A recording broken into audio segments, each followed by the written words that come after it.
Boa tarde, meus amigos e minhas amigas, né, do Facebook, historiadores e profissionais de outras áreas do conhecimento.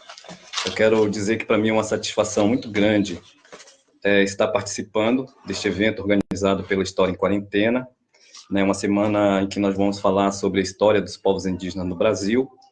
E eu estou me propondo a falar um pouco sobre as diversas roupagens das guerras justas travadas contra os povos indígenas, né, ao longo da nossa história, né? Quero, então, agradecer ao convite e queria iniciar falando assim um pouco desse momento, dessa conjuntura histórica, política que nós vivemos, né, que é um momento de pandemia, né, que apesar de todas as dificuldades, nós estamos assim avançando no sentido de que os debates estão fluindo, né, nesse formato à distância.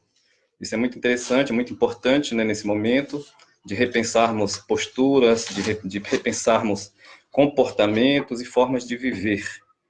E aí, com relação à pandemia propriamente, né, ao coronavírus que está nos afetando, eu não tenho nenhuma dúvida que é um momento muito grave para os povos indígenas também, né, para a humanidade como um todo, porque afinal de contas afeta a todos igualmente, mas particularmente para os povos indígenas, por conta de vários motivos. Um deles é que é sabido, né, que a infraestrutura de saúde, especialmente de saúde nas comunidades indígenas, é extremamente precária, né, essa infraestrutura.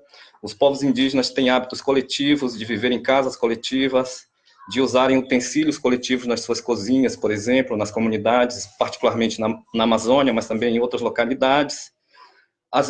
As distâncias entre as comunidades indígenas e as cidades onde estão colocados os hospitais, né, as bases de saúde, e o mais grave, né, as invasões que são permanentes desde quando os portugueses chegaram por aqui.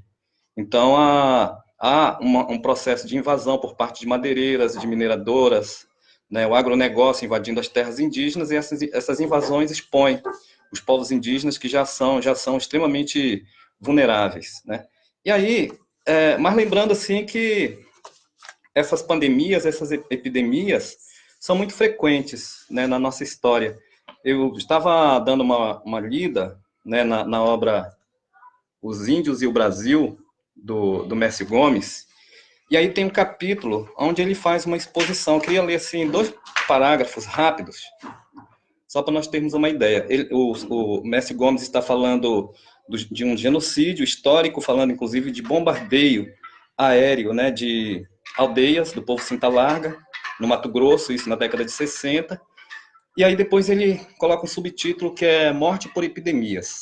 E aí ele vai dizer assim: mais devastador ainda, segundo as avaliações dos historiadores, foram as epidemias de doenças trazidas pelos europeus e africanos, varíola, sarampo, catapora, as famigeradas bexigas, tuberculose, febre amarela, e as gripes que arrasaram aldeias inteiras, povos inteiros. Muitas vezes, povos que nem contato com as fontes irradiadoras tinham, mas que recebiam uma doença por transmissão de outros índios em contato até fortuitos. E aí ele continua, e aí eu queria dar um salto aqui em alguns parágrafos e ler assim: mas é preciso ligar esse fator biológico com o social. As epidemias que se deram num quadro de convulsões históricas que intensificaram, sem sombra de dúvidas, o seu poder de destruição. Elas eram mais destrutivas quando ocorriam associadas às guerras de extermínio ou à escravidão perpetradas contra essas populações. Por exemplo, durante 10 anos ou mais que os franceses viveram na Baía da Guanabara, apenas uma epidemia chegou a causar danos após a guerra de extinção e de extermínio dos seus aliados. Elas apareceram com grande virulência. A grande epidemias que ocorreram na Bahia foram mais devastadoras após a guerra de extermínio realizada por Mendes Sá. E aí ele prossegue, então, falando de contágios, né, inclusive em que os colonizadores concediam, né, doavam para os indígenas alimentos e roupas com vírus, né, que contagiava os povos e exterminava e exterminou muitos povos no passado. Então, eu quero dizer com isso que esse momento de pandemia e epidemia para os povos indígenas, de fato, nós ouvimos muito falar isso, de fato ela tem sido assim real, né, ao longo do tempo. E aí eu queria, então, para falar um pouco dessa questão das diversas roupagens das guerras justas contra os povos indígenas, né, é importante primeiro dizer que as guerras justas elas foram declaradas lá no primeiro momento, ainda no século XVI, no regimento de Mendissá, né, em 1549, que, entre outras coisas, determinava guerra contra os inimigos, né, e particularmente os indígenas inimigos. E aí eu queria fazer assim uma provocação, né, pensando no Marc Bloch. Né? O Marc Bloch ele escreveu na obra Introdução à História, né, ele escreveu uma história em que ele e o Henri Pirenne, né, outro grande historiador belga, estiveram na cidade de Estocolmo e foram fazer, digamos assim, uma visita técnica em Estocolmo. E quando chegaram ali naquela cidade, eles começaram a conversar sobre por onde começar a visita, né, aquela cidade que foi fundada ali por volta do século XIII, né? E aí o Henri Pirenne tomou a palavra e falou assim: eu prefiro começar essa visita pela nova Câmara Municipal que foi inaugurada na semana passada. E aí, antes de o Marc Bloch fazer qualquer pronunciamento, o Henri Pirenne completou: se eu fosse um antiquário, provavelmente eu, né, começaria pelas coisas antigas. Mas como sou um historiador, prefiro começar pelo que há de mais pelo que há de mais recente aqui no chão que pisamos. Então, dito isso, eu quero dizer também que é muito importante nesse momento, e particularmente em relação à história dos povos indígenas, é muito importante que nós, historiadores, tomemos assim uma postura metodológica e científica na produção do conhecimento de maneira posicionada, né, politicamente posicionada. E dizer que faremos um conhecimento, produziremos um conhecimento posicionado, não significa produzir um conhecimento irracional, não significa fazer apologia ao irracionalismo pós-moderno, mas significa pensar que a objetividade, ela então se organiza, se estrutura no movimento da história, né, e na constatação das suas contradições. E aí, então, dito isso, eu quero então dizer assim que, apesar de as guerras justas terem iniciado ali por volta de 1545 com o regimento de Tomé de Souza, é muito importante dizermos assim que atualmente tem muitas guerras justas abertas contra os nossos povos. E aí eu quero começar falando, por exemplo, sobre, para numerar essas guerras justas, eu quero começar falando sobre a Instrução Normativa número 9 de 2020 da FUNAI, né? Semana passada, a FUNAI, então, determinou sobre o repasse de títulos de terras não homologadas dos povos indígenas para terceiros, né? Muito grave, né? Porque a FUNAI está rifando as terras indígenas não homologadas. Aí nós temos uma outra guerra justa, muito recente, né, que é bem conhecida, que é o famoso marco temporal, que foi estabelecido em 2009 pelo então ministro do Supremo Tribunal Federal, Carlos Aires Brito. Então, o marco temporal estabelece que o Estado brasileiro só reconhecerá as terras ocupadas efetivamente até o dia 5 de outubro de 1988, que é a data da promulgação da Constituição Brasileira. Todas as terras ocupadas posteriormente a esta data não terão validade, não serão demarcadas. É mais ou menos isso, em linhas gerais, que o marco temporal estabelece, o que pressupõe uma política genocida, né, uma política claramente ruralista, né, colocada aí de maneira muito evidente. E aí tem uma outra guerra justa aberta, agora nos nossos tempos, que é a PL 1610, né, que regulamenta, ou que tenta regulamentar a mineração em terras indígenas. Eu quero fazer referência a uma publicação lançada recentemente pelo CIMI, intitulada Congresso Anti-Indígena. E esse documento, essa publicação, que foi realizada a partir de uma pesquisa bastante aprofundada, nos mostra que entre os anos de 2015 a 2017, foram abertos 1.930 procedimentos legislativos contra os povos indígenas, referentes à não demarcação de territórios e uma série de políticas assim, extremamente violenta, né, contra os nossos povos. Então, eu quero dizer que as guerras justas, elas se mantêm, elas existiram no passado e se mantêm nos dias de hoje com outras roupagens, com outros argumentos jurídicos que visam legitimar a expropriação, a expoliação, o esbulho, né, e toda essa política genocida que nós assistimos ao longo do tempo. Então, essas questões são questões que nos movem para também o tempo passado, né? Quero lembrar, como também lembra Mark Bloch, que a história é uma ciência do tempo e do movimento, né, e da mudança. Então, pensando nisso, eu lembro, né, de uma publicação chamada Tempo e História, né, organizada pelo historiador Adalto Novaes, e nesta obra tem um capítulo escrito pelo Alfredo Bossi, um capítulo em que ele começa com uma frase que é assim: datas são pontas de icebergs, né? Eu fiz uma pesquisa, né, para tentar identificar qual é a porcentagem de uma ponta de iceberg em relação ao todo, ao iceberg todo, né? E aí, depois de várias pesquisas, eu identifiquei que uma ponta de iceberg equivale a mais ou menos 8% do total do iceberg. Então, olha só, datas são pontas de iceberg. Eu conheci um professor de Direito, né, aqui da região do sul da Bahia, que ele deu aula numa turma, né, afirmando que o Diretório dos Índios, né, criado ali por volta de 1755 e colocado em prática em 1757, esse professor, então, ele dizia que o Diretório dos Índios foi uma política, de fato, assim, cidadã, de promoção da cidadania para os povos indígenas. Olha só, hein? O Alfredo Bossi está dizendo que datas são pontas de iceberg. 1755, Diretório dos Índios, que é também conhecido como a política, né, do índio, a doutrina do índio cidadão.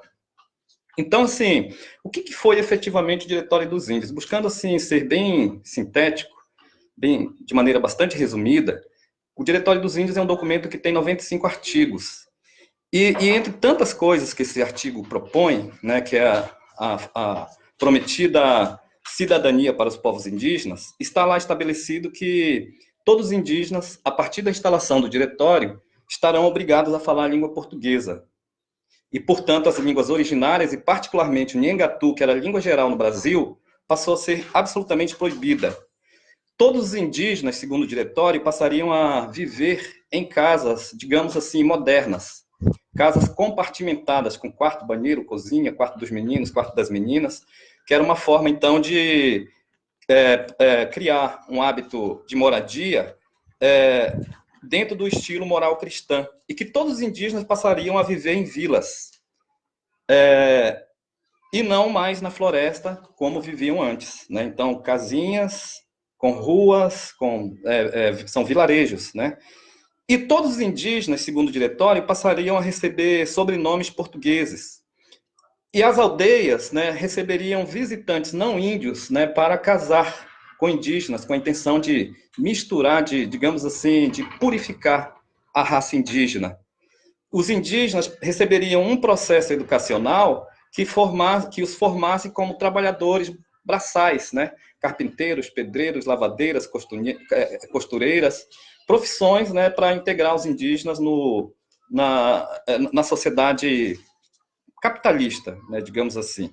Então, o Mauro César Coelho escreveu o livro Desenvolvimento na Amazônia, História e Desenvolvimento da Amazônia, onde ele diz assim que muitos historiadores afirmam que a expulsão dos jesuítas, né, que se deu em 1759, produziu um vazio educacional por aqui, pelo Brasil, e particularmente junto aos povos indígenas, né? E aí o Mauro César Coelho coloca em xeque essa afirmativa, no sentido de que o Diretório dos Índios teria sido, sim, uma política educacional, claramente educacional. Veja só, está mexendo com língua, aprendizado da língua brasileira, né? Está mexendo com o modo de vida em termos de habitação, em termos urbanos, em termos de trabalho. E aí o Mauro César Coelho, então, coloca que essa política do Diretório dos Índios foi uma política educacional. E aí, nós vamos, então, ter uma situação que é a seguinte, né? Sim, uma outra questão, o Diretório dos Índios também aboliu a escravidão indígena, né? E aí a gente vai assistir uma situação, então, que vai ser, no momento posterior ao Diretório dos Índios, né, a chegada da família real portuguesa no Brasil, né, o Dom João VI, chegando no Brasil dentro do contexto das guerras napoleônicas, e uma das primeiras ações do Dom João VI aqui no Brasil vai ser a de declarar guerras justas, né, contra os indígenas bravos, né, particularmente os índios botocudos. Então vejam só a contradição, né, que o tempo todo isso vai acontecer. O indígena ele vai ser identificado como potencial escravo e será escravizado através das guerras justas. E num outro momento vem um documento que abole essa escravidão e depois o retorno da escravidão e a abolição da escravidão o tempo todo nesse formato. De tal maneira que eu diria assim que o problema, né, da exploração da mão de obra indígena não foi resolvida nem com o Diretório dos Índios e nem em momentos posteriores, né, porque depois da escravidão indígena veio a política da tutela, primeiro em 1832, quando foi criada a política que afirmava que os indígenas eram sujeitos órfãos e que ficariam sob a responsabilidade dos juízes de paz. E depois a política da tutela, né, pela FUNAI, pelo Código Civil Brasileiro de 1916 e por aí vai. Então, nós temos uma situação, olha só, eu quero voltar um pouco no tempo, né, fazer um movimento assim de retorno, né, no passado e mexer um pouco com o tempo, colocar os tempos em diálogo. Eu quero lembrar, então, nesse sentido, que em 1554 foi assinada uma bula papal chamada Romanus Pontifex. Né? Essa bula ela estabelecia que os colonizadores europeus tinham o direito de dominar todas as novas terras que fossem encontradas. Inclusive, depois essa lei valeu para o Brasil. Né? Então, como eu falei antes, o regimento de Tomé de Souza, estabelecido em 1549, criou a ideia das guerras justas contra os inimigos. E os indígenas, né, a grande maioria deles, foram considerados inimigos porque eles não aceitavam a fé cristã com facilidade e nem aceitavam as ordens da coroa portuguesa com a facilidade que se pretendia. Então, Mércio Gomes, aqui na obra Os Índios e o Brasil, ele diz que as guerras justas elas se estabeleceram por três, digamos assim, justificativas principais. Uma delas, as guerras justas eram declaradas contra aqueles que não aceitassem a fé cristã, contra aqueles que não aceitassem as ordens da Real Coroa Portuguesa, contra aqueles que fizessem alianças com os inimigos, e contra aqueles que promovessem a antropofagia. Né? Esses eram os principais casos de justificativa, né, para as guerras justas. E aí eu quero lembrar assim que bem nesse período inicial do processo colonial brasileiro, né, um funcionário da coroa portuguesa chamado Pero Vaz Gândavo, né, Pero Magalhães Gândavo, né, ele então transitou bastante entre os indígenas no litoral, particularmente aqui no Nordeste, e depois de muitas observações, ele verificou que os indígenas não falavam as letras F, L e R. E aí ele escreveu um livro, né, chamado Tratado da Terra Brasil, datado de 1570, em que ele concluiu que os indígenas não falavam as letras F, L e R porque eles não tinham fé, nem lei, nem rei. E esses argumentos, né, do Pero Magalhães Gândavo, que foram publicados, serviram depois como justificativa também para as guerras justas. Né? Eles são inferiores, né? Eles não têm fé, nem lei, nem rei. São inferiores biologicamente e culturalmente.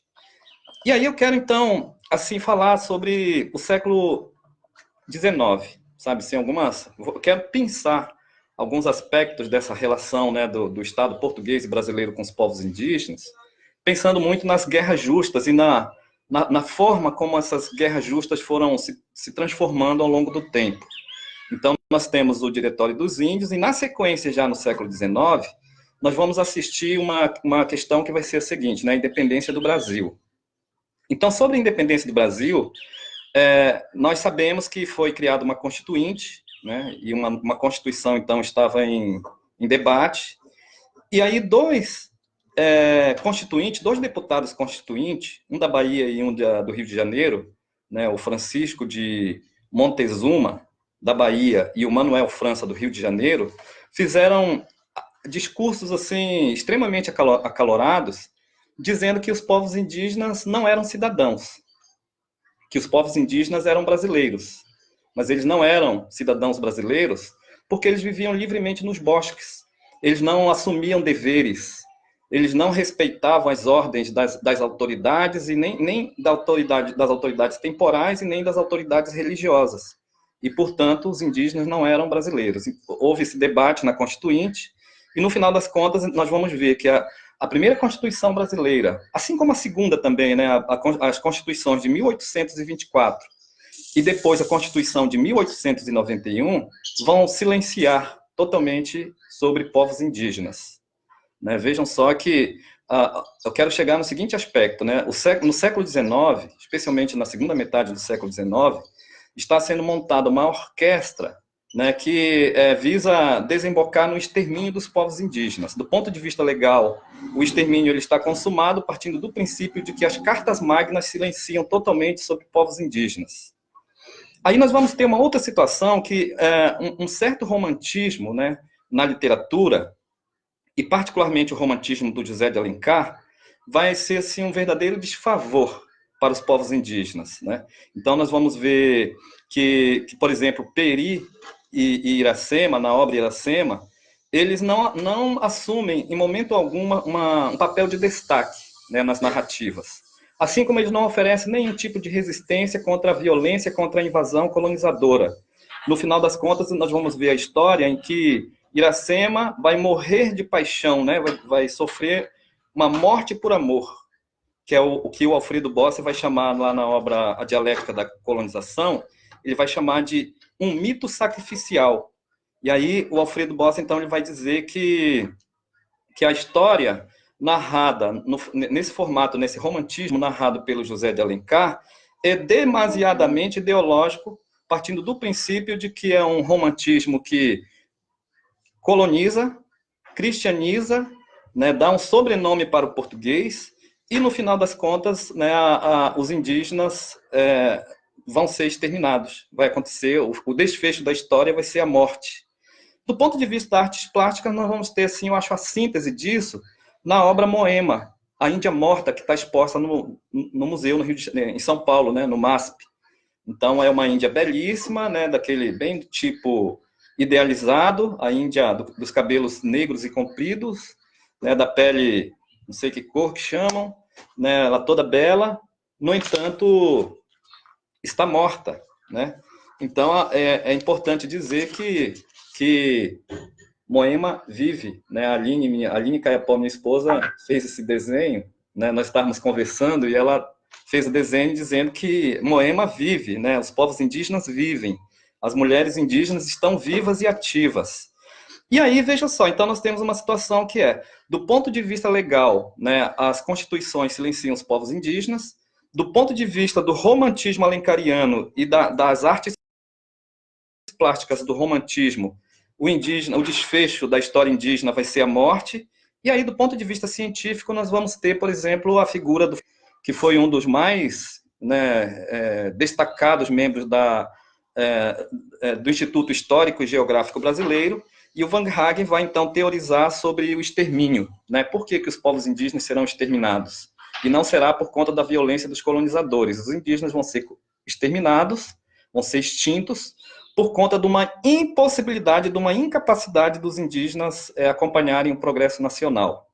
Vai ser exatamente esse o recado dado pela ciência. Então, ciência, arte, literatura e política estão unidas ali para narrar uma história de extermínio, para congelar os povos indígenas no passado. E aí nós vamos assistir, então, uma situação em que, no ano de 1831, né, vai vir um documento, uma carta régia, que vai estabelecer o fim da escravidão, mas, ao mesmo tempo que estabelece o fim da escravidão, estabelece que o indígena é um ser órfão, né, que caberá ao Estado, através dos juízes de paz, promover, né, a integração dos povos indígenas à sociedade brasileira, que deverão aprender a ser trabalhadores, ser educados, né, para serem trabalhadores integrados.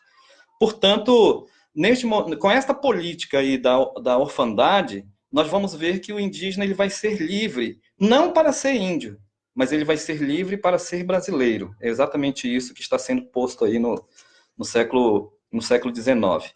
E aí, diante da violência incessante contra os povos indígenas, ali no final do século XIX e início do século XX, virão pressões internacionais e movimentos internos que pressionarão o Estado brasileiro pela integridade física dos povos indígenas que, obviamente, estavam por aqui.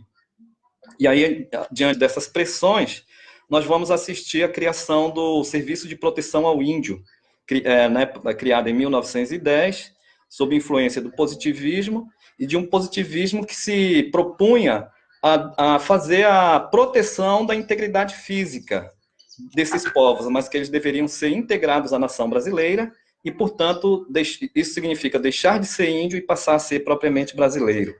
O Código Civil de 1916 vai estabelecer a política da tutela, que depois vai ficar de maneira bem evidente, muito cristalina, nessa política da tutela, no Estatuto do Índio, datado de 1973, sendo que, em 1968, no auge da ditadura militar, a FUNAI foi criada, foi substituída, o SPI foi extinto, né, e a FUNAI substituiu, então, o SPI. E diga-se de passagem que os primeiros, né, uma sequência dos primeiros presidentes da FUNAI foram todos eles generais, linha dura, né, da ditadura militar. E aí eu quero lembrar, assim, né, que quando o Estado brasileiro resolveu criar a Comissão Nacional da Verdade, né, para apurar os crimes, né, promovidos durante a ditadura militar, já no final dos trabalhos da Comissão Nacional da Verdade, foi feita a proposta de fazer uma investigação sobre a violência do regime militar entre os povos indígenas.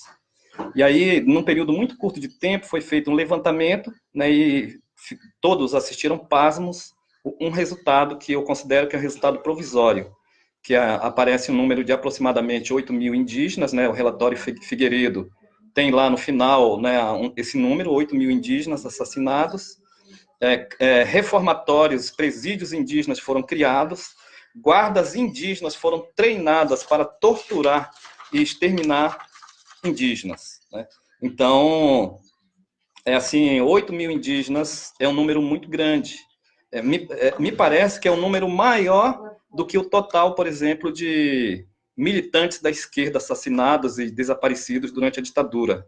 Não estou querendo dizer que, né, assim, dizer que não seja importante, que não foi importante a luta das esquerdas. Obviamente que foi. O que eu estou dizendo é que o número de indígenas assassinados durante a ditadura militar excede o número total de outros não indígenas que foram executados durante esse mesmo período. E aí nós vamos ter, então, uma situação mais recente, que foi a criação da Constituição brasileira, né? Então, foi criada uma constituinte que discutiu e promulgou uma nova Constituição no final, né, do ano de 1988, e essa Constituição ela é interessante porque ela estabelece direitos assim fundamentais, né, o direito aos territórios originários, direito ao pertencimento, né, à identidade étnica, direito a uma educação diferenciada, direitos assim fundamentais, né, direito a uma saúde diferenciada. No entanto, nós temos uma situação em que o que nós vemos é que a legislação brasileira, ela acaba virando letra morta, né, quando nós assistimos, por exemplo, que elas não são efetivadas. Não é novidade para ninguém, para nenhum de nós aqui, que nós vivemos num momento extremamente crítico, vivemos um momento de uma república ruralista, em que os senhores do agronegócio, né, estão dando as cartas, e esses senhores do agronegócio são pessoas que odeiam os povos indígenas. Eu gosto de dizer que o agronegócio é uma palavra, uma categoria extremamente ideológica, que no final das contas identifica algo histórico por aqui. Ora bolas, os senhores do agronegócio, lá no século XVI, eram os senhores donatários, eram os sesmeiros, eram os coronéis lá da velha república, e que hoje receberam um moderno nome, né, de agronegócio, e os meios de comunicação, e particularmente a Rede Globo, né, costuma dizer o tempo todo que o agro é pop, o agro é tudo, o agro enfim, né, é modernidade. E para os povos indígenas, nós definitivamente não vemos, né, essa modernidade no sentido positivo.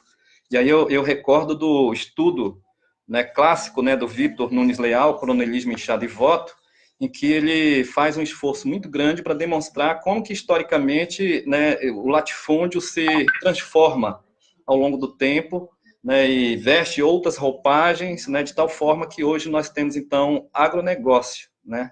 São os senhores que produzem a riqueza, né, para o país, e que produz o que há de mais moderno, mas que para os povos indígenas são exatamente os senhores do mato, são aqueles que odeiam os povos indígenas. Então vejam só que as guerras justas ela foi assumindo ao longo da história muitas facetas.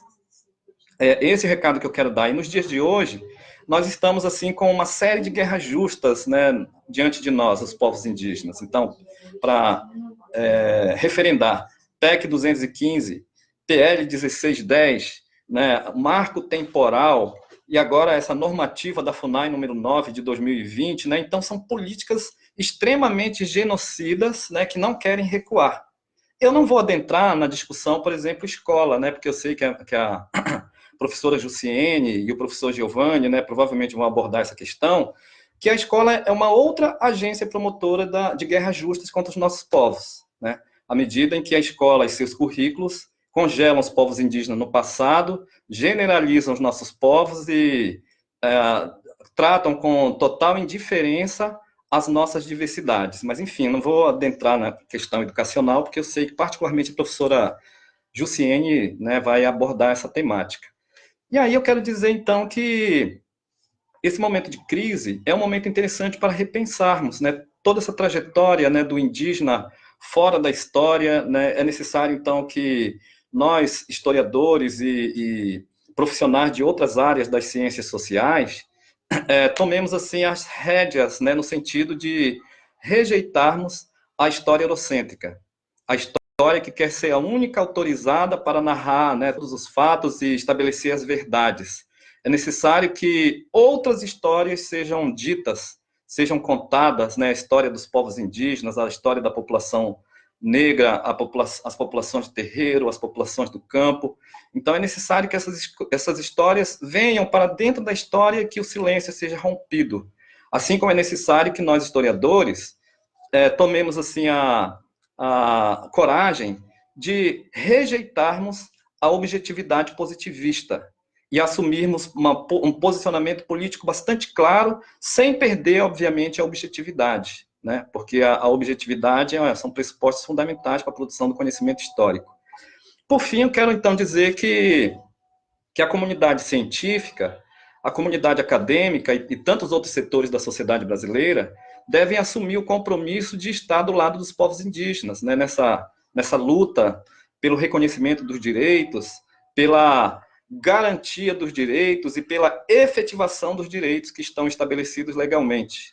Nós não podemos permitir que, nesse momento, haja recuo do ponto de vista legal. Vejam só que nós temos uma legislação interessante para os povos indígenas, mas é uma legislação assim muito morosa, né, do ponto de vista da sua efetividade, da sua execução. Então é necessária uma pressão junto ao Estado brasileiro para que esses direitos constituídos sejam efetivados. Era esse o recado que eu queria dar, né, e fico assim à disposição. Eu sei que muitas pessoas levantaram questões, e eu vou aqui rapidamente dar uma olhada nessas questões que foram enviadas para mim e já respondo. Bom, primeira pergunta, Edson, é do Carlos. Olá, Edson. Você, como historiador, conseguiria fazer uma pequena análise sobre as políticas dos últimos governos brasileiros? Estou interessada em conhecer a visão de um historiador indígena. Olha só, eu me identifico como um comunado, vamos dizer assim, sabe? Não, como dizia o Cazuza, meu partido é um coração partido, né? Definitivamente. Eu tenho as minhas simpatias, né? Definitivamente eu não tenho nenhum compromisso com a esquerda, nem com esse povo que chamam de centrão, né? Eu gosto de dialogar com as esquerdas, mas reconheço que que a esquerda, ela tem errado muito, particularmente sobre questões indígenas. Em primeiro lugar, porque em muitos momentos a esquerda quer generalizar, né, inclusive os povos indígenas, como simples massa de proletários. Né? Eu penso que essa categoria proletário não cabe para nós, povos indígenas. Né? E essa tendência, né, partidária, política, precisa tomar conhecimento dessa diversidade dos povos indígenas e dessa resistência histórica. Eu assim, ouso dizer que os povos indígenas são um dos primeiros povos a fazer resistência contra o capitalismo, ali no século XVI. Né? O capitalismo ele estava nascente, e quando ele chegou por aqui querendo impor regras mercantilistas, os povos indígenas disseram não, aqui não, né? E aí a guerra. Então, assim, aí dito isso, o que eu quero, na verdade, dizer é que, assim, poxa, o governo PT, né, que ficou aí no poder por quase 15 anos, né, 13 anos, me parece, realizou muitas coisas interessantes para a população brasileira, e particularmente para as populações mais empobrecidas, né, do ponto de vista econômico, dos grupos excluídos, não tem nenhuma dúvida disso. Mas é muito triste pensarmos que, do ponto de vista de demarcação de territórios, não houve, né, essa política. E assim, eu penso que era um momento assim, muito privilegiado para essas coisas acontecerem, e definitivamente não aconteceu. Né? Então, nós tivemos 2 mandatos do governo Lula, depois quase 2 mandatos da Dilma, e infelizmente não tivemos demarcação dos territórios. Né? Isso é muito triste, mas eu quero deixar aqui bem demarcado que eu não tenho nenhuma dúvida que o governo, né, esses 13 anos, tiveram avanços significativos. Mas, enfim, para os povos indígenas, né, assim, infelizmente, os povos indígenas ficaram à margem. E com relação ao último governo que nós estamos agora, sinceramente, esse governo não tem nenhum compromisso com os povos indígenas. E nós, obviamente, que não temos também nenhum compromisso com ele, né, partindo do princípio de que este governo é um governo absolutamente apoiado pelos grupos coronelistas, pelos grupos latifundiários. Vamos lá para a segunda pergunta, a pergunta da Débora. Ela diz o seguinte: professor, que leituras você indica para sabermos mais sobre as guerras justas e as situações atuais das populações indígenas? Obrigada. Olha só, eu citei aqui uma obra, né, que o Mestre Gomes é antropólogo, né, mas ele trabalha muito com a história, Os Índios e o Brasil, que foi produzido pela editora Vozes. O Mestre Gomes ele trata assim com bastante cuidado essa questão das guerras justas. O Mestre Gomes foi presidente da FUNAI, viu? Eu não quero nem lembrar do Mestre Gomes, presidente da FUNAI. Estou me reportando a esta obra. Tem uma outra obra bem interessante que eu estive consultando, chamado Índios no Brasil, do Luiz Donizete Gruppioni. Né? Na verdade, é uma coletânea, ele é organizador, e tem um artigo, um capítulo muito interessante aqui, do John Monteiro, sobre as guerras justas. Super indico essa leitura. Além de uma obra, assim, magnífica, do meu parente Gerson Baniwa, né? Antes disso, né, tem essa obra aqui chamada Povos Indígenas e a Lei dos Brancos e o Direito à Diferença. Né? Esse livro também debate sobre a temática Guerras Justas. Esse livro está em PDF, né, disponibilizado em PDF. Foi produzido numa parceria aí da Unesco com várias outras instituições. E a obra magnífica, né, que eu estava me reportando, o índio brasileiro. O que você precisa saber sobre os povos indígenas no Brasil, que é do Gerson Baniwa. Né? Este livro também está disponibilizado em PDF. E tantas outras obras, assim, só para citar algumas, tá? Uma próxima pergunta. Calma lá, que aqui a máquina... A terceira pergunta é do Kleber Júnior. Ele diz assim: Cerca de quantas etnias indígenas existiam no Brasil antes da chegada dos portugueses no Brasil? Quase Pois é, impossível. olha só, é, nós brasileiros, né, somos tão, assim, pouco conhecedores da nossa história, que nós não sabemos, por exemplo, hoje quantos são, onde estão, quantos povos, quantas línguas falam, né? Então, existem alguns estudos, né, algumas vestígios, né, estudos arqueológicos, antropológicos, linguísticos, históricos, que nos dizem que no ano de 1500 tinha aqui uma população de aproximadamente 10 milhões de pessoas. Eu gosto desse número. Eu tenho aprendido muito com a arqueologia, né, porque a gente fica muito tímido de falar assim, entre 2 a 10 milhões. Os arqueólogos falam assim, olha, 10 milhões era só na Amazônia, né?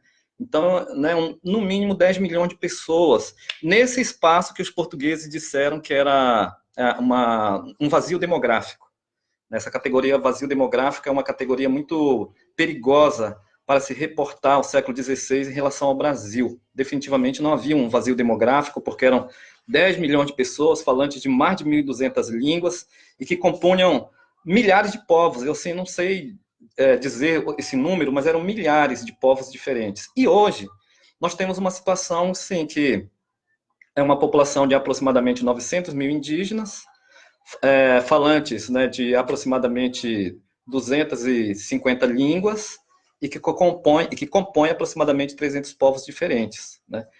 Essa política genocida ela foi muito acelerada, né, porque em mais ou menos 30 anos, né, da chegada dos portugueses, mais da metade dos indígenas tinham sido exterminados pela política colonizadora por aqui. Ok, vamos lá. A Aline diz assim: o indígena se sente apoiado pela FUNAI? Se o indígena se sente apoiado. Olha só, eu tenho um pouco de receio de responder o que eu gostaria de responder, porque definitivamente nós não estamos em tempo de bater na FUNAI, sabe? Porque ainda existe, eu ainda consigo visualizar uma possibilidade de diálogo diante de uma conjuntura muito violenta, muito opressora, né? Muito latifundiária, sabe? Então eu ainda vejo a possibilidade de parceria com a FUNAI, né? Eu prefiro a FUNAI no formato que está do que o agronegócio tomando conta de tudo. Vejam só, a PEC 215, ela estabelece, né, que a demarcação dos territórios indígenas saia da mão do executivo, né, saia da mão da FUNAI e passe para as mãos dos parlamentares, né, que a questão da demarcação seja, então, uma decisão do legislativo federal. Isso é muito grave, partindo do princípio de que no legislativo brasileiro, uma parcela significativa, muito grande, são anti-indígenas. Né? É a bancada da bala, do boi e da Bíblia, que odeiam, né, povos indígenas. Mas eu quero lembrar que a FUNAI foi criada no auge da ditadura militar. Veja só, a FUNAI foi criada em 1968 e ela foi criada com uma missão, que era de transformar os povos indígenas em não índios, né? E cumpriram, em grande medida, isso com muita propriedade. Tá? E, portanto, é o que eu consigo responder, sabe? Se nesse momento eu prefiro ter uma cautela com relação à FUNAI.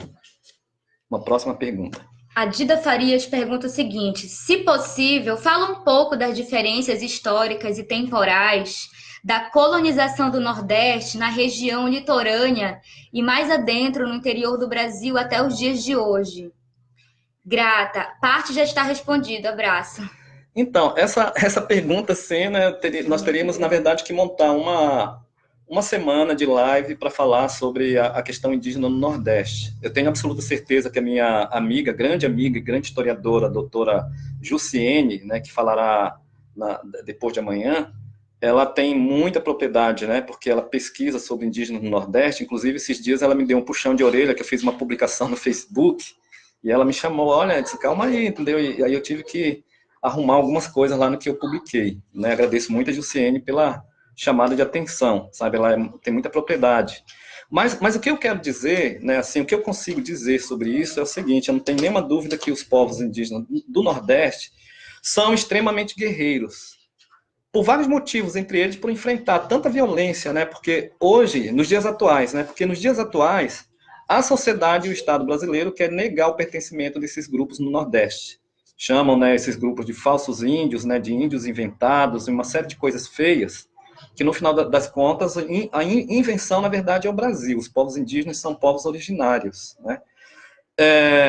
Muitos povos, né, no confronto com os colonizadores ali no século XVI, recuaram mata dentro. Muitos povos que estão situados na Amazônia, né, e no centro-oeste brasileiro, saíram do Nordeste porque resolveram estrategicamente não ir para o confronto, né, com temor, obviamente, do extermínio.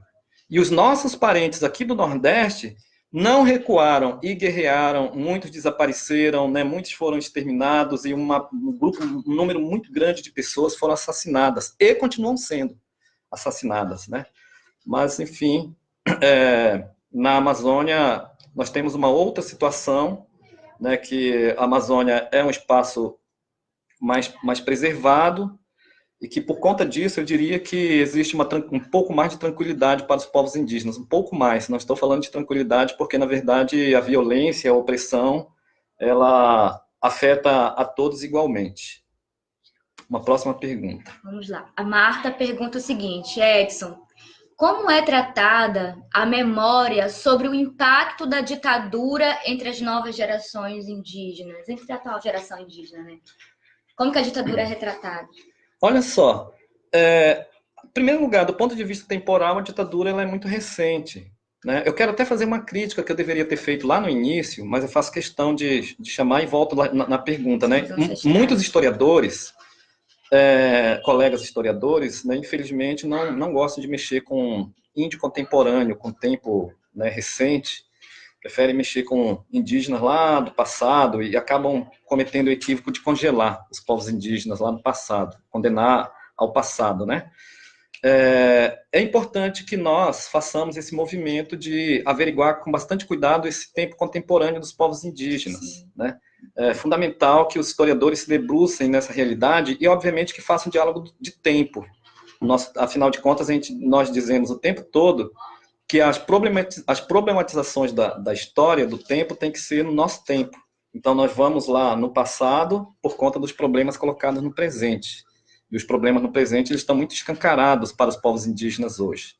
Mas veja só, a questão é assim, a ditadura militar é um tempo, então, muito recente na história, e os resultados do que aconteceu na ditadura em relação aos povos indígenas, em termos de pesquisa, também é mais recente ainda, né? Nós temos, assim, dados do relatório Figueiredo sobre 8 mil indígenas executados e tanta violência e presídios, né? Como o reformatório lá criado no território Krenak e a guarda indígena que foi criada para torturar e exterminar indígenas, né? Indígenas sendo treinados para, né, exterminar os parentes. Então, isso tudo é muito grave, mas é também tudo muito recente. Então, nós estamos tentando fazer nas escolas indígenas um movimento, que é um movimento exatamente de trazer para dentro da história todos esses acontecimentos que estão silenciados. Não só os tempos da ditadura militar, mas a história dos povos indígenas está silenciada. Nós geralmente sabemos um pouco que os portugueses chegaram aqui, se encontraram com os indígenas, e que inicialmente os portugueses gostaram dos indígenas, e depois deixaram de gostar, exterminaram os indígenas e o índio desaparece. E aí a escola e os currículos escolares vão falar de herança dos povos indígenas, porque índio não existe mais.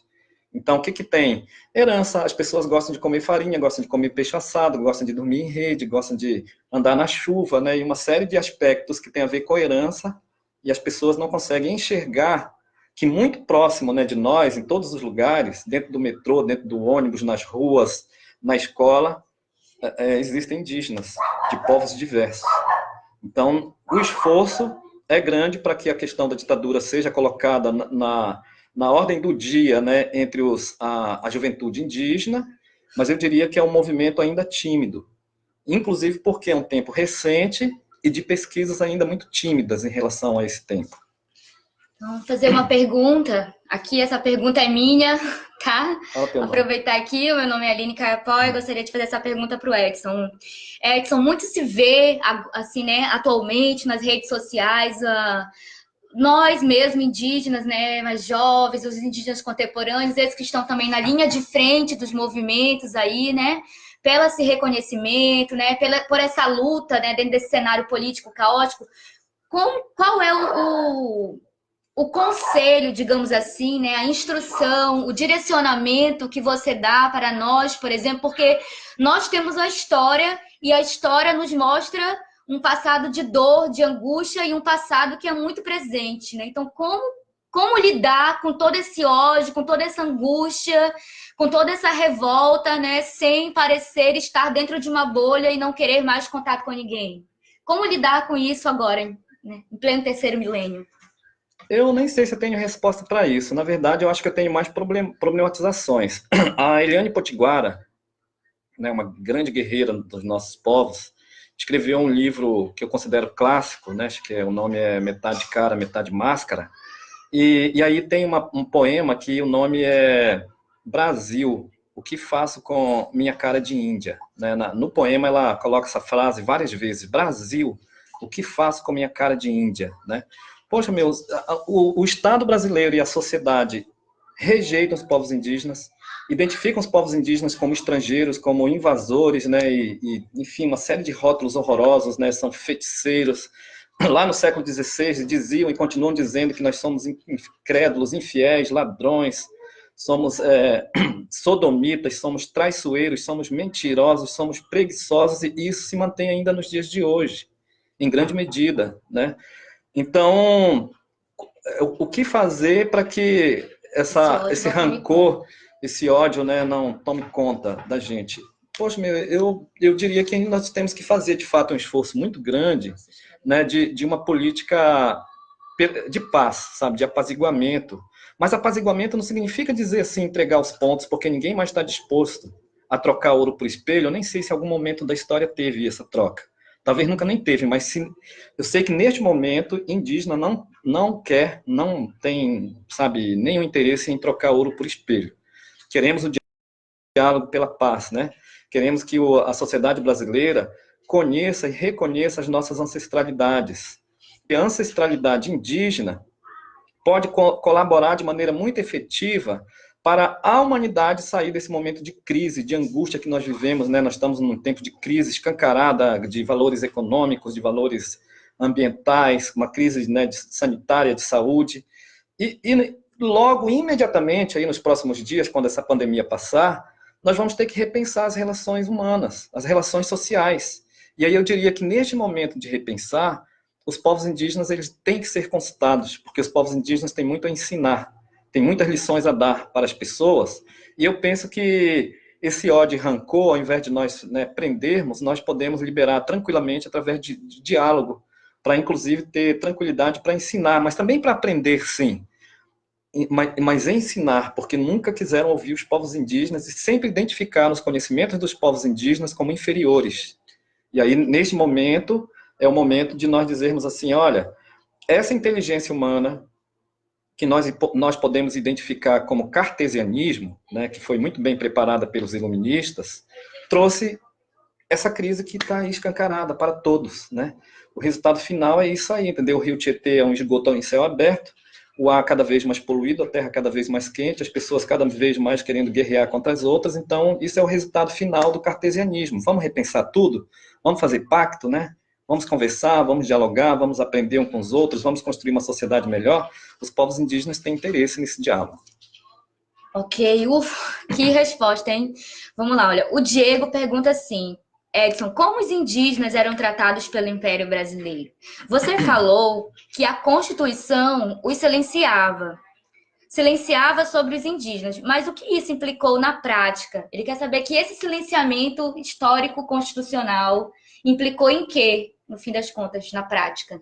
Olha só, os povos indígenas, obviamente, que nunca deixaram de existir, né? Eu, assim, com muito orgulho, um orgulho de pertencimento, olha só, eu nem me apresentei lá no início da minha fala, né? Além de ser doutor em História, professor do Instituto Federal da Bahia, né, na licenciatura intercultural indígena, atuo também no programa de pós-graduação estrito sensu em ensino e relações étnico-raciais na Universidade Federal do Sul da Bahia, e faço uma série de atividades, né? Sou caiapó, né? Nasci no estado do Amapá, né? E assim, participo ativamente do movimento indígena nacional, né? Me considero um ativista do movimento, E, e assim, né, eu considero que seja fundamental que a juventude indígena, né, também adentre nesse debate, né, sobre a temática indígena, sobre o pertencimento, sobre resistência. Mas em relação à pergunta propriamente, como é que é o nome dele? Diego. O Diego. Ele quer saber isso, sobre a pergunta dele, o que é esse silenciamento constitucional histórico? O que isso aí veja só, né, na prática? Então o que eu estava dizendo é que os indígenas sempre existiram. Eu gosto de uma frase assim, nós indígenas sempre existimos, né, no passado, existimos no presente e continuaremos existindo por aqui. Né? Então, obviamente, que os povos indígenas continuaram existindo nos seus espaços, fazendo suas histórias, né, realizando as suas resistências. Eu diria, então, que, sobretudo no período imperial, os povos indígenas construíram e promoveram resistência, fizeram alianças, né, com outros grupos sociais. Mas, veja só, em 1731, em 1831, o Estado brasileiro criou um documento, uma lei, que estabelecia que todos os indígenas eram órfãos, que os indígenas não seriam mais escravos. Né? Então, vejam só, além de estarmos resistindo, nós estávamos também sendo escravizados, né? Seja nas missões, seja nas fazendas, né, de café, seja lá onde fosse.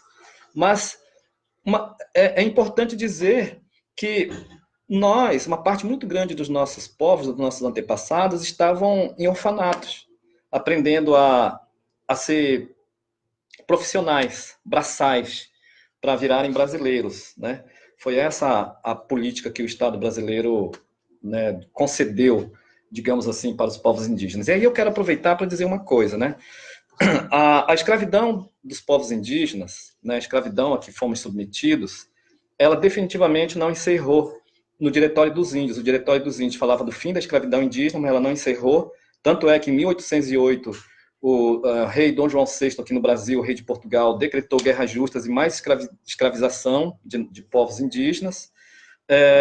Assim como a escravidão indígena não encerrou na Lei Áurea do dia 13 de maio de 1888, né? Porque o fim da escravidão estabelecida pela política de orfanidade de 1831, ela estabeleceu os povos indígenas perderam, sabe, o controle da sua vida, corpos, né, dos seus corpos, de qualquer tipo de direito. Né? Nós passamos a ser considerados órfãos.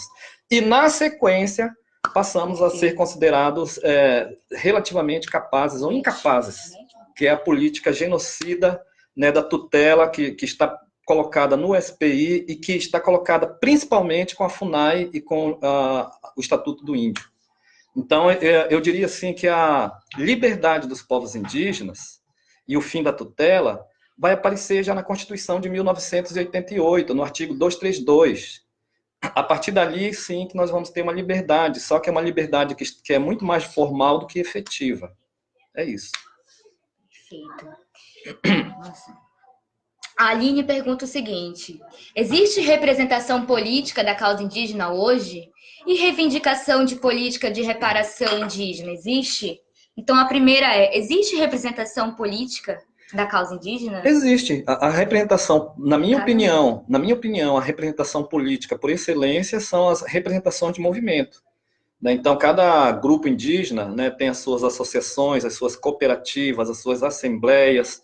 Nós temos, do ponto de vista nacional, a PIB, tem na Amazônia, COIAB, aqui no Nordeste, né, tem as outras instituições. Então, em cada região tem as suas instituições, né, tem a POIM.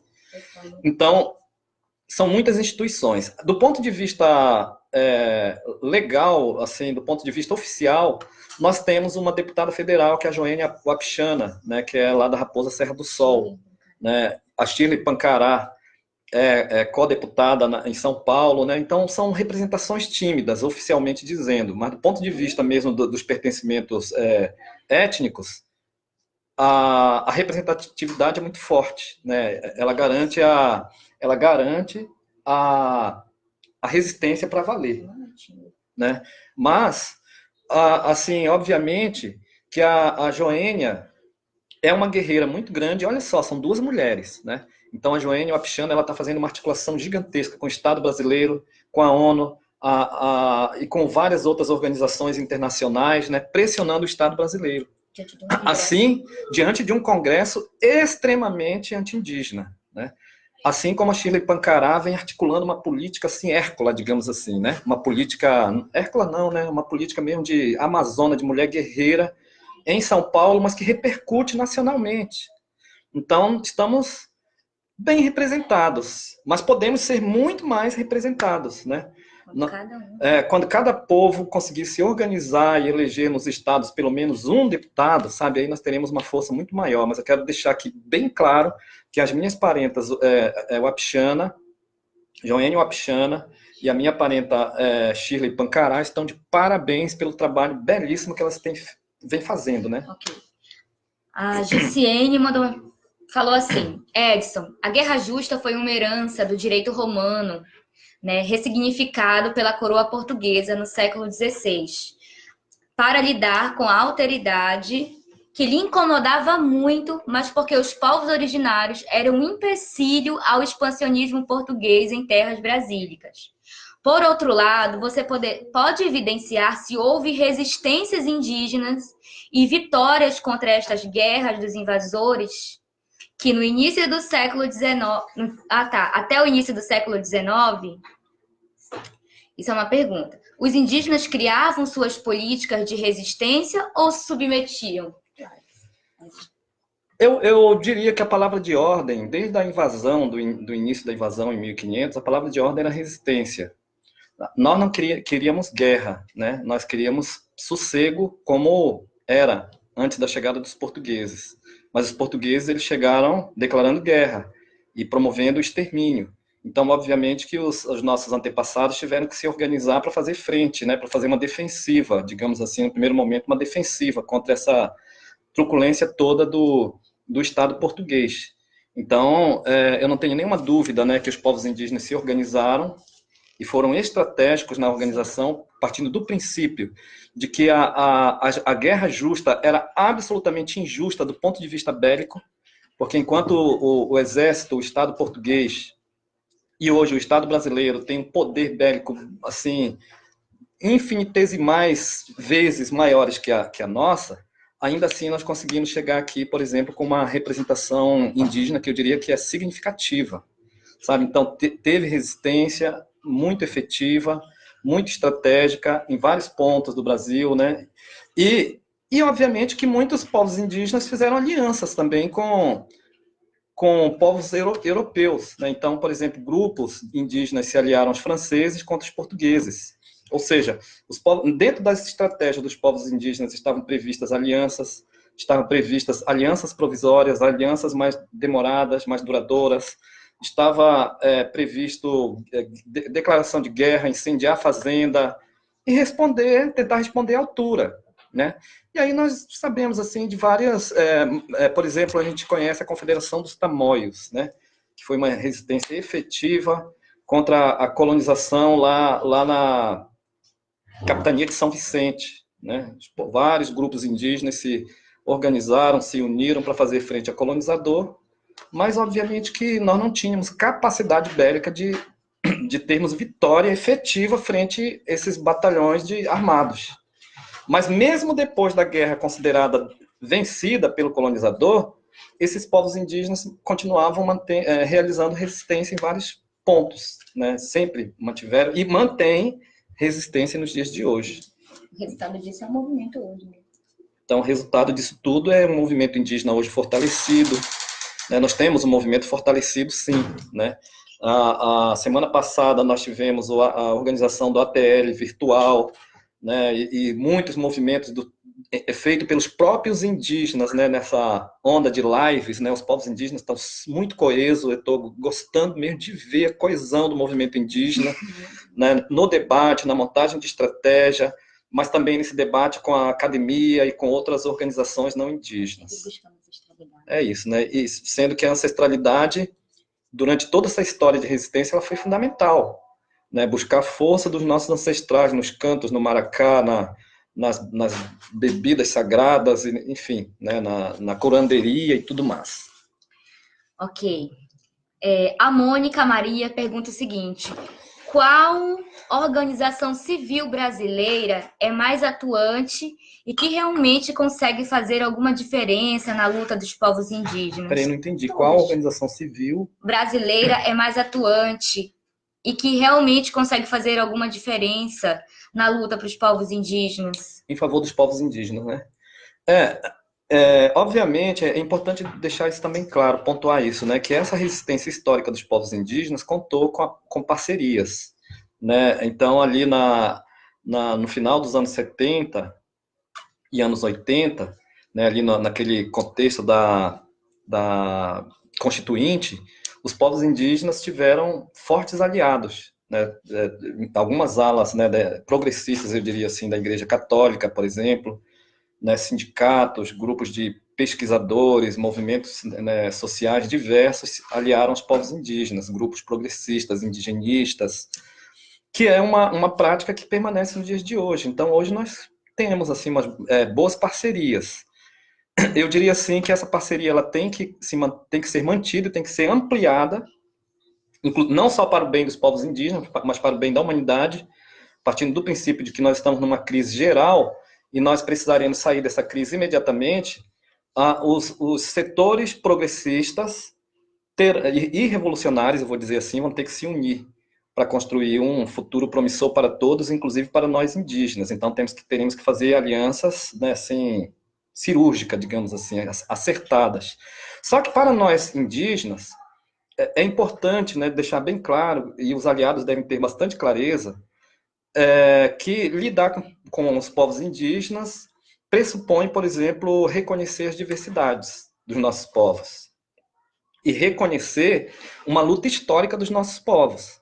Porque há uma certa tendência de um certo grupo, né, que a gente considera como progressista, de não reconhecer a histórica luta dos povos indígenas. Então, as pessoas costumam fazer um recorte, por exemplo, para dizer que a resistência organizada por aqui começou com os italianos, no final do século XIX e início do século XX, quando os italianos migraram para o Brasil, que é novamente a reprodução de uma história eurocêntrica, né? Então, é importante reconhecer uma luta histórica ancestral dos nossos povos, reconhecer as nossas diversidades, reconhecer que são modos próprios de vida, né? Formas, concepções diferentes de conceber o mundo, né? Então é necessário que esses grupos tenham sensibilidade para lidar com essa realidade. Ok. Vamos lá para a próxima pergunta. Celi Santiago diz o seguinte: professor, que sugestões de leitura para podermos... Acredito que ele queira sugestões de leitura da temática indígena nas escolas públicas. São muitas, né? Você pode deixar a lista no final. Tem o livro do Sesc. Olha só, este livro, eu vou de novo citar esse livro aqui do Gerson, né, porque ele é de uma linguagem assim, muito, muito simples, mas sem perder a profundidade, né, o índio, você precisa saber sobre os povos indígenas no Brasil. Ele está em PDF, esse livro ele é muito didático também. Foi lançado no final do ano passado, esta obra chamada Culturas Indígenas, Diversidade e Educação, né, da série Educação em Rede, né, foi lançado pelo Sesc Nacional.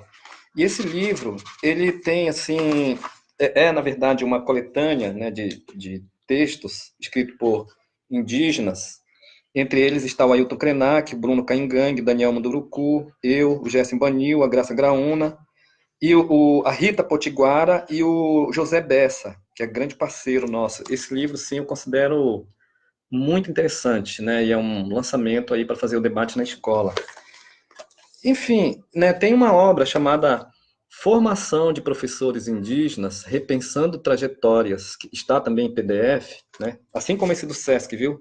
Do Sesc está em PDF, esta obra está em PDF, muito, muito boa para tratarmos da temática na sala de aula.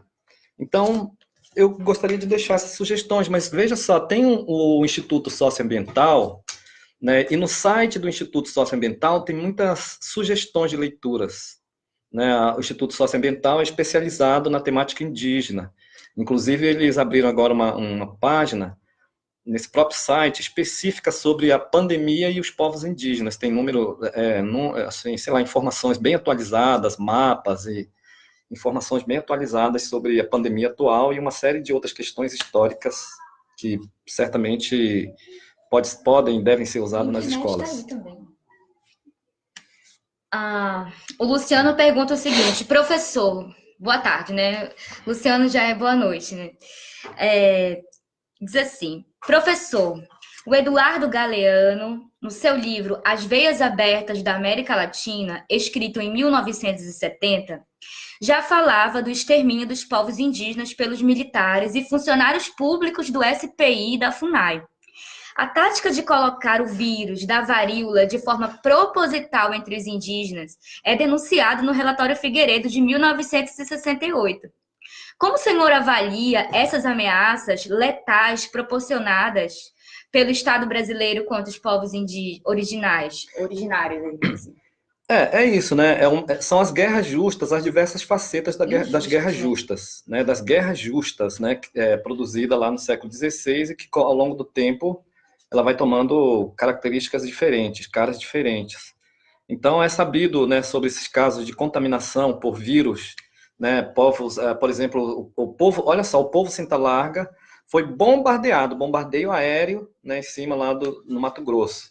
Depois, o povo Canela, né, no Maranhão, foi contaminado por varíola, né?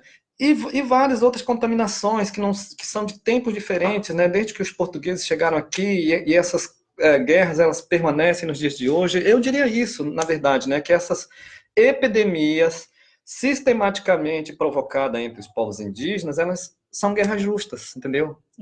São guerras injustas. Estou falando guerra justa no sentido assim do termo, no sentido categórico, né? Essa categoria de análise chamada guerras justas. A Anessa fala assim: professor, é correto usarmos o termo tribo para nos referirmos aos povos tradicionais?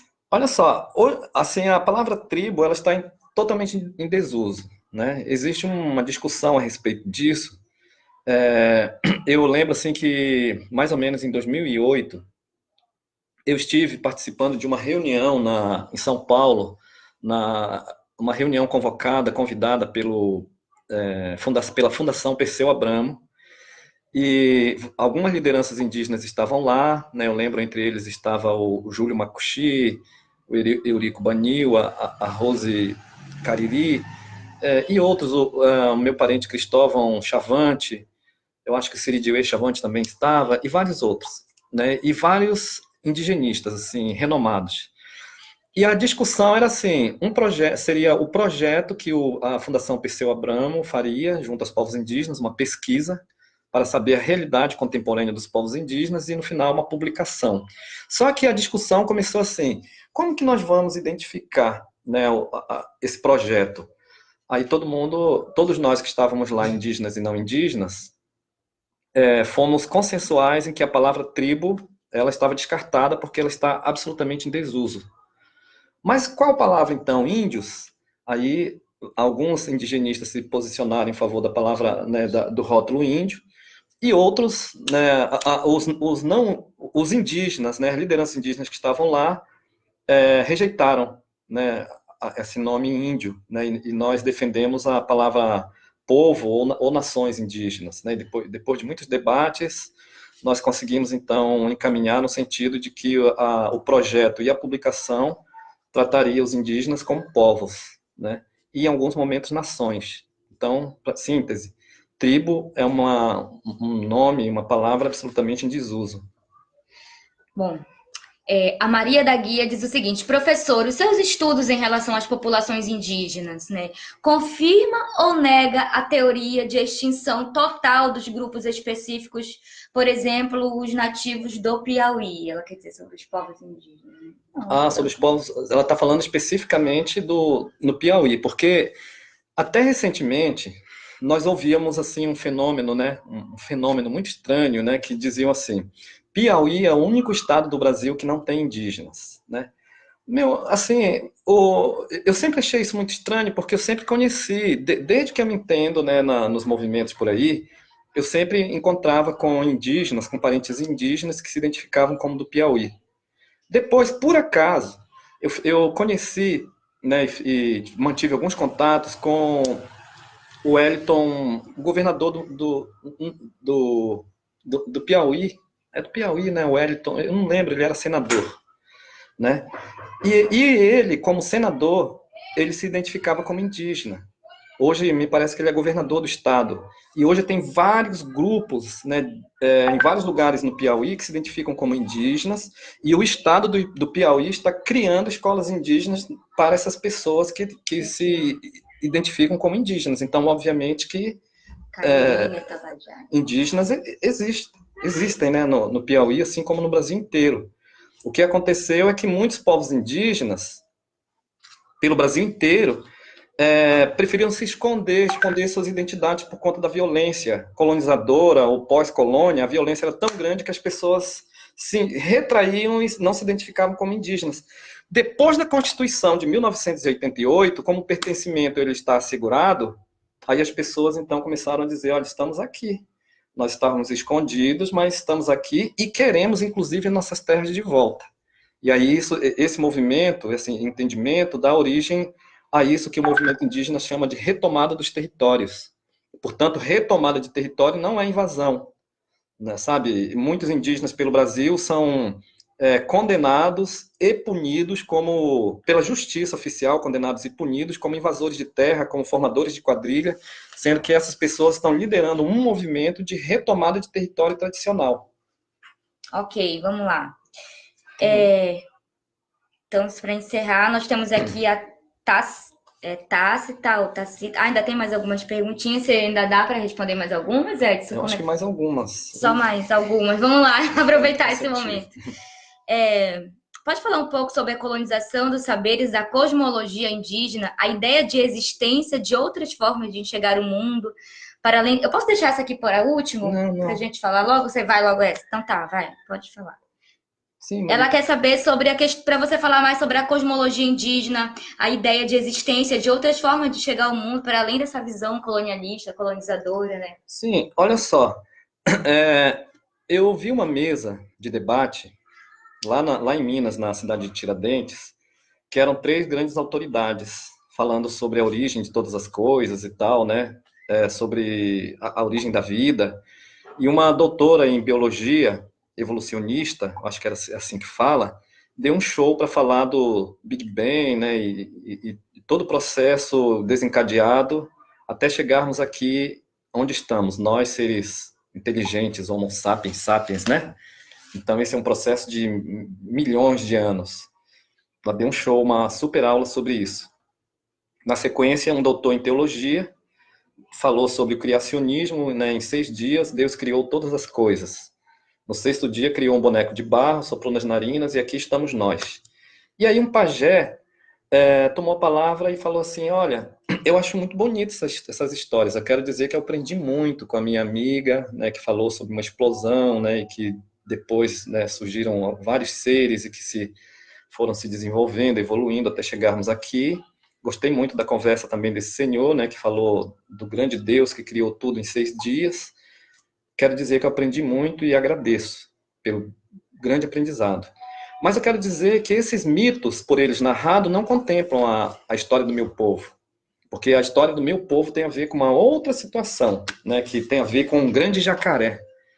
Então é isso, né? No final das contas, o que nós temos são muitas histórias, muitas memórias que as pessoas precisam conhecer, que as pessoas precisam respeitar, né, que é necessário assim, a relativização, né, desses diálogos. Tem mais alguma pergunta? Nossa, encerrou, né? Então é isso. Eu gostaria assim, de encerrar, né, as perguntas acabaram, pelo menos as que foram enviadas aqui para mim, tá? Eu queria encerrar dizendo que nesse momento, né, que nós vivemos, né, vivemos assim no momento de uma encruzilhada muito, muito efetiva, muito forte, porque a humanidade inteira vai ter que repensar as relações e construir um novo caminho, uma outra sociedade. Eu queria dizer que nesse momento é fundamental assim um diálogo tranquilo com os povos e particularmente com os povos indígenas, para nós repensarmos as relações, né? Nós precisamos respeitar as pessoas, precisamos respeitar todas as formas de vida, os rios, as florestas, os animais. Precisamos respeitar, né, os limites, né, do planeta. E não sermos prepotentes de querermos achar que agora nós vamos salvar o planeta, né? Porque nós fomos muito prepotentes em dizer que nós dominamos tudo e que nós somos muito inteligentes e que nós tínhamos que romper, né, mito e razão, porque nós somos seres da razão, né? Então, fomos extremamente prepotentes e chegamos a um quase limite geral do planeta Terra. E agora, nesse momento do limite, tem muitas pessoas aí que estufam o peito dizendo que são ecologistas e que dizem que agora vão desenvolver políticas para salvar o planeta. Ora, nós somos verdadeiros bagunceiros aqui em cima desse planeta e temos feito, de fato, muita bagunça. E a Terra tem sido muito tolerante conosco. E eu diria assim que, sabe, nós temos então que ser humildes, temos que baixar a bola para reconhecer os nossos limites e fazermos um esforço muito grande, coletivo, para que nós salvemos a nós e as futuras gerações. Porque a Terra ela pode reagir de uma maneira muito, sabe, desproporcional em relação à nossa força. E ela pode, em segundos, extinguir tudo por aqui, sabe? Então nós temos que, assim, desenvolver uma energia muito forte, né? Temos que reencantar as relações sociais e as relações, eu diria assim, espirituais, sabe, ancestrais, para que a gente viva com tranquilidade aqui nesse planeta, com tranquilidade entre nós e com o meio onde vivemos, né? Então eu queria encerrar com essa fala, dizer assim do meu agradecimento muito grande pelos organizadores da História em Quarentena, um projeto belíssimo, né? Já tiveram e terão tantos outros temas, né, nas próximas semanas, mas a conversa sobre temática indígena continuará com o professor Giovanni, meu grande amigo lá da Unifap, a professora Jussiene, grande parceira, antiga parceira lá da Universidade Federal de Campina Grande. Eles vão dar prosseguimento nesse debate, né? Eu, assim, fico muito feliz em ter sido escolhido, ter sido convidado, né, no meio de pessoas tão interessantes e dizer que da necessidade desse diálogo, né? Estão de parabéns os organizadores, o projeto História em Quarentena está de parabéns por provocar esse debate tão necessário para a sociedade brasileira. Muito obrigado.